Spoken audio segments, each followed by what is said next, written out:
तो गाइस अभी तक की कहानी में हमने देखा था कि श्योरी नाम की एक कष्ट यानी कि श्रापित लड़की है जो कि डार्क फॉरेस्ट में रहा करती है।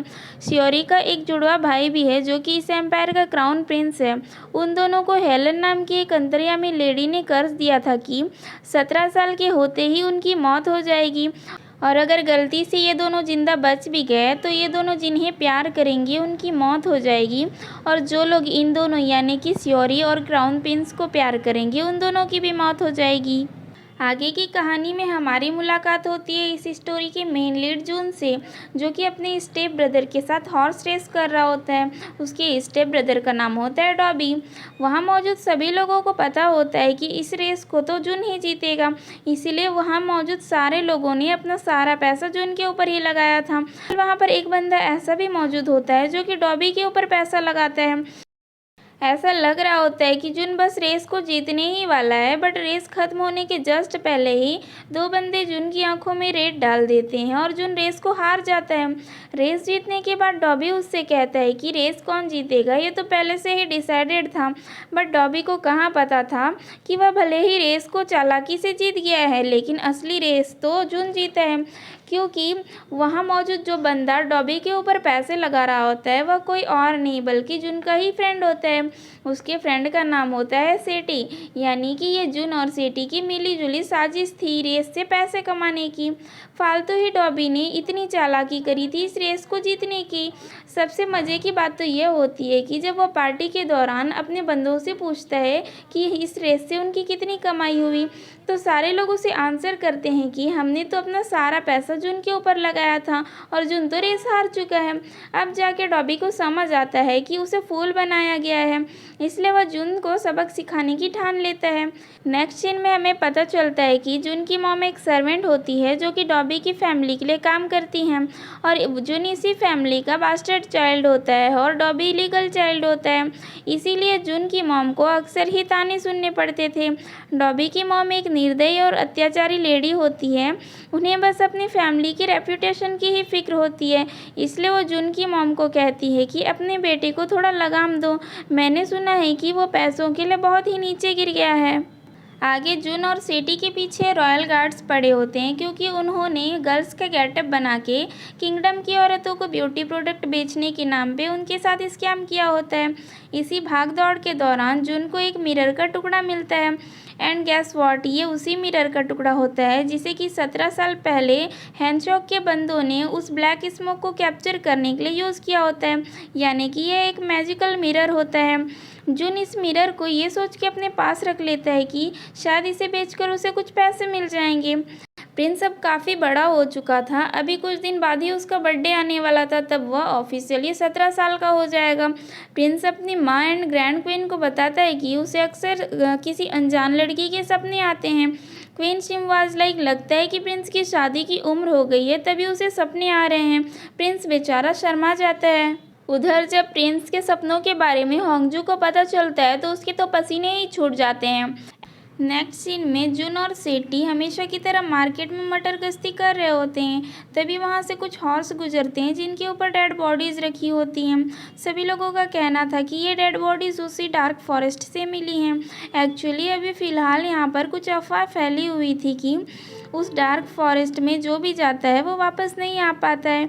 इतना ही नहीं, कुछ लोगों का कहना तो ये भी था कि उस फॉरेस्ट में एक ब्यूटीफुल भूतनी रहती है जो कि लोगों को खा जाती है, लेकिन उन अफवाहों के कारण लोगों के मन में इतना ज़्यादा डर बैठा हुआ था कि कोई भी रियलिटी को चेक करने तक नहीं जाता था। वहाँ फॉरेस्ट के बीचों बीच एक पतंग भी उड़ती हुई नज़र आ रही होती है।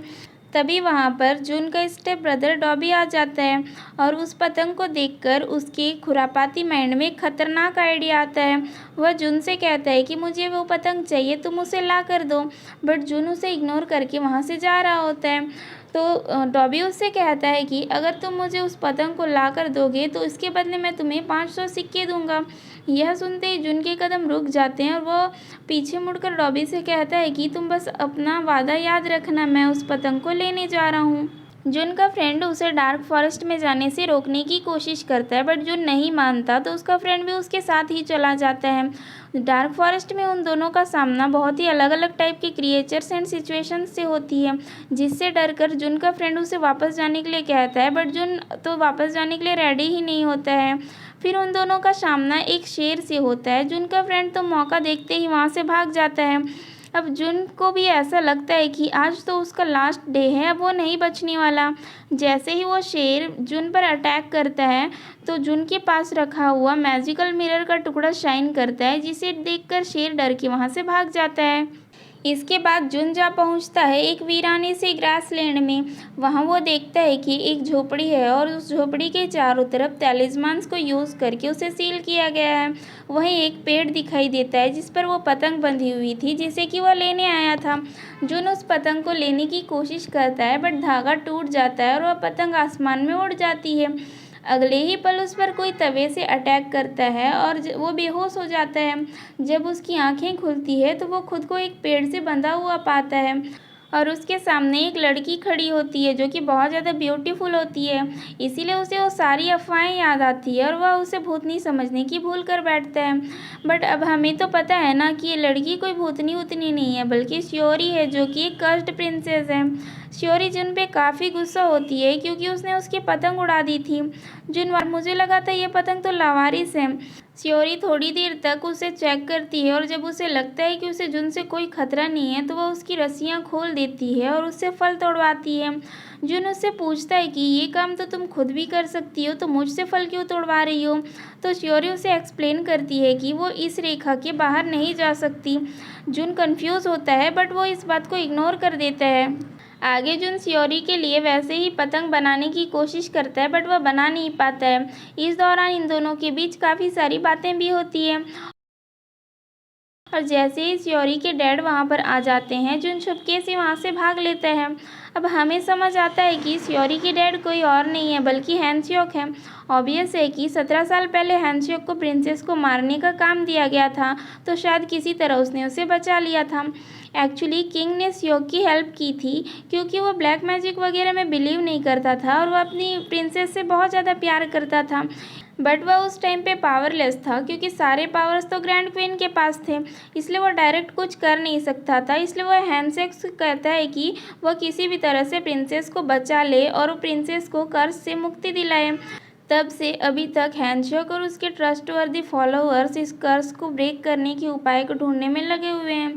काफ़ी खोजबीन करने के बाद आखिरकार उन्हें एक हिडन टेम्पल के बारे में पता चलता है, जहां पर कि एक किताब रखी होती है जिसमें सभी तरह के कर्ज को तोड़ने के उपाय लिखे होते हैं। हैंशॉक अपने बंदूक के साथ निकल पड़ता है उस मंदिर की खोज में। हमें पता चलता है कि श्योरी का एक बड़ा भाई भी है जिसका नाम होता है सिचन। एक्चुअली श्योरी इसे अपना बड़ा भाई मानती थी क्योंकि उसे ऐसा बताया गया था। दरअसल ये कोई और नहीं बल्कि हैंशॉक का ही बेटा होता है।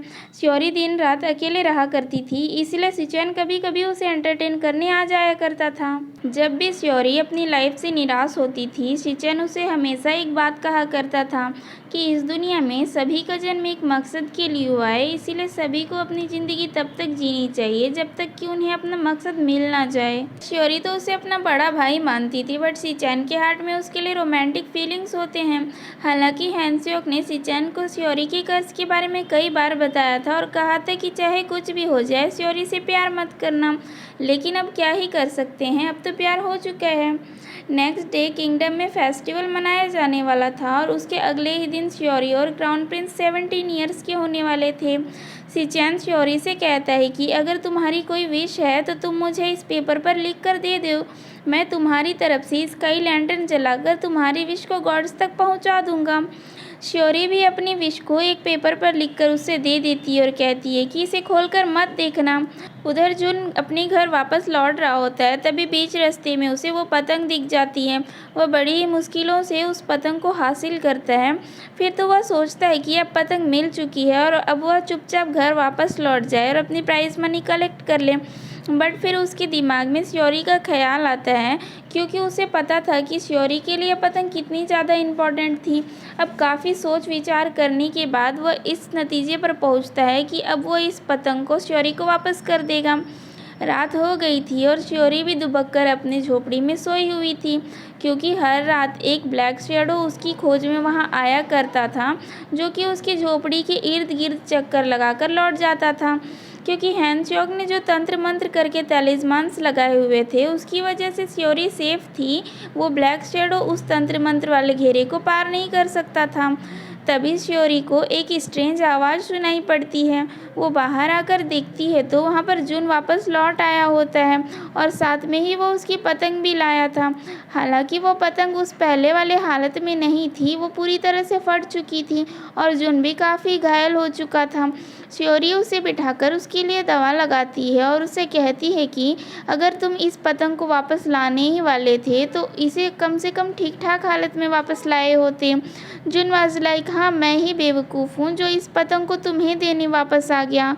काफ़ी रात हो चुकी थी, इसलिए जून डिसाइड करता है कि आज रात वो यहीं पर बिताएगा।